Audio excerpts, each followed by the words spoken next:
Hello everyone, here is a video that emphasizes the role of amniotic membrane transplantation in treating acute ocular manifestations in Stevens-Johnson syndrome and its long-term impact. We all know that Stevens-Johnson syndrome is a chronic conjunctival cicatrizing disease and the prognosis is dismal. There is a prevalent thought among clinicians that once a patient develops Stevens-Johnson syndrome, his or her fate is largely painful and nothing much can be done to change the disease course. It's natural to have this thought considering the long-term outcomes we come across in our clinical practice in terms of severe dry eye, limbal stem cell deficiency and lead viper keratopathy. This presentation probably will help us change our mind regarding the disease. Can we really help these patients? Can we really change the disease course? Here are a few questions that we would like to answer subsequently in our presentation. This is a case of a 18-year-old female who presented to us with complaints of sudden onset rashes all over the body along with photophobia, redness, pain and diminution of vision in both the eyes for 10 days. Patient was a known case of juvenile myoclonic epilepsy on various anti-epileptic medications. She was started on oral lamotrigine 6 weeks ago. Subsequently, the patient developed redness, watering and rashes all over the body. The patient was admitted to the hospital with a provisional diagnosis of Stevens-Johnson syndrome and was started on systemic steroids in the form of 3 pulse dose steroid along with antidepressants and other supportive care. On systemic examination, the patient was conscious, coherent to time, place and person. There were rashes all over the body. There were multiple flaccid bullae and purpuric macules with sheet-like epidermal detachment along with multiple mucosal site involvement. So, a diagnosis of Stevens-Johnson syndrome was confirmed. On ocular examination, the visual acuity in the right eye was 3/60 and in the left eye was hand motions with accurate projection of rays. The extraocular motility were full and free in both the eyes. There were scabs all over the face. On examination of the lids and adnexa, there were scabs over the lids. There were deepithelialized lid margins along with crusting at the lid margin with matting of eyelashes. There were bilateral mechanical eversion of the lower lid margin along with temporal ankyloblepharon. On examination of the conjunctiva, there were bilateral diffuse bulbar conjunctival congestion along with blanching of palpebral conjunctiva. There were 2 membranes over the palpebral conjunctiva. There were desquamated sheets of conjunctival epithelium attached to the lid margin and overhanging the cornea. There were nasal and temporal symblepharon.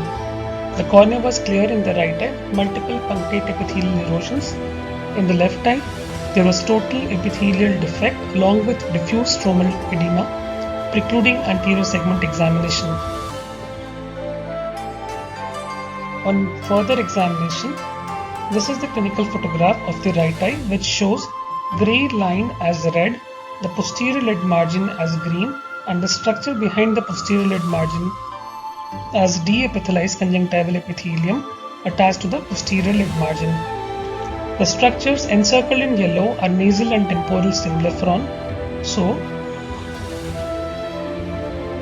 the final diagnosis of Stevens-Johnson syndrome with bilateral grade 3 ocular involvement was made and the plan of bilateral membrane peeling along with amniotic membrane grafting was made. Here is a video that shows the procedure of doing amniotic membrane transplantation in cases of acute Stevens-Johnson syndrome. First, you have to irrigate the ocular surface and remove the debris as much as possible. The necrosed membranes are peeled off of the palpebral surfaces. The symblepharon should be released. The fornices should be swept to break any adhesions.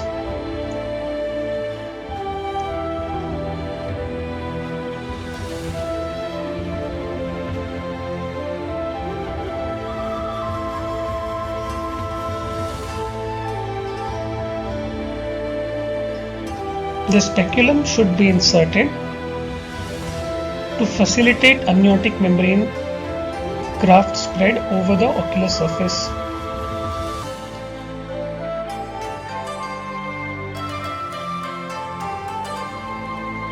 Always remember to place your amniotic membrane in an orientation such that the epithelial side is always up.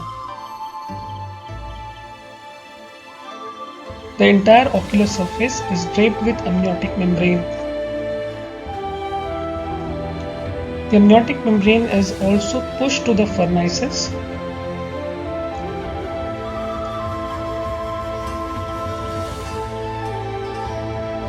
Once the amniotic membrane covers the entire ocular surface, we use a ring made out of infant feeding tube. We insert this ring in the cul-de-sac such that it spreads the amniotic membrane over the ocular surface and also anchors it to the fornices. The amniotic membrane that is stretched over the ocular surface is now anchored to the fornices with the help of the ring. The redundant amniotic membrane is reflected onto the lid margins. The procedure is done for both the upper and the lower lids. These reflected amniotic membrane cover the bare lid margins. Post-operatively, the patient was started on topical antibiotics, cycloplegics, steroids and plenty of lubrication. This is day 7 post-operative picture, which shows that the patient is comfortably opening her eyes. There are scabs which are falling off from the face. You can also see that there are crusts deposits at the lid margin. These are amniotic membrane crusts at the lid margin. These are 2 weeks post-operative picture wherein you can see plaque-like deposits at the lid margin. Now let us try to answer the questions that we had raised in the beginning. Can we prevent corneal vascularization or conjunctivalization? We know that the severe inflammation in acute Stevens-Johnson syndrome has the potential to damage the limbal stem cells which are lying deep at the limbus. However, we can mitigate the effect of inflammation by putting amniotic membrane graft over the surface if done at the early stage. Limbal stem cells can be prevented from damage and subsequent corneal vascularization and conjunctivalization of the cornea. So here is a post-operative 1-year picture which shows absolutely clear cornea with no vascularization or conjunctivalization. Coming to the second question, can we prevent lid viper keratopathy? We know that in acute stage, the inflammation is severe enough and this inflammation is responsible for development of lid margin keratinization. This lid margin keratinization is responsible for lid viper keratopathy. If inflammation is controlled well in time and well in advance, development of lid viper keratopathy can be delayed or prevented.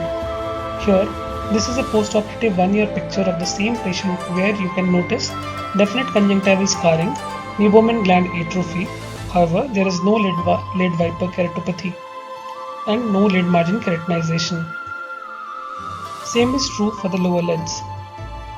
Coming to the third question, can we prevent severe dry eye? Here is a serial photograph showing active tear secretion in the right eye. This is the clinical picture of the superotemporal fornix of the right eye, which under cobalt blue filter and upon application of fluorescent dye shows droplet-like structure which are actually nothing but ductules of the lacrimal gland which are opening in the superotemporal fornix. And there is increase in the size of these dots which suggest active tear secretion. These are at the end of 1 year. Similarly, in the left eye, the serial photographs shows active tear secretion even in the left eye from the superotemporal fornix.